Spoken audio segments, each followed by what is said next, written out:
Just want to share with you my privacy screen that I picked up from Amazon. These are really great for if you've got an event maybe you're going to and you want some privacy, maybe a wedding, something like that, and you want to get your bridesmaids ready. You've got a open plan living and you need to split up the space. Maybe you've got some kids that share a room and you just want to give them that little bit of privacy so that they can feel a little bit more grown up.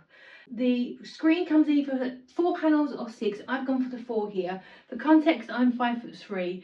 There are little peg holes here though, so if you wanted to peg things on, you could peg say hooks on there for accessories or displays. So maybe if you had a shop, or this is in your bedroom and you wanted to peg up your jewellery, this would be a really good, or your ties, that kind of thing. It has the panel at the bottom with the lovely cross sign. It's kind of like farmhousey.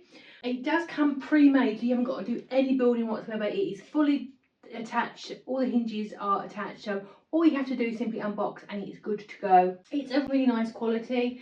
It's got this rough wash on there, so if you wanted to maybe repaint it you could, but I think it's absolutely lovely as it is. The hinges are really nice quality as well. I think they're really strong. I think it's going to last a really long time. And it has a little space at the bottom for your feet, so it's not completely flat to the ground, so you've got a little bit of gap there. Overall, I think the build quality is really good. I think it suits the purpose, and I think it's a really nice investment if you're looking for a divider. I think it's a really great choice, and I'm really pleased with my purchase.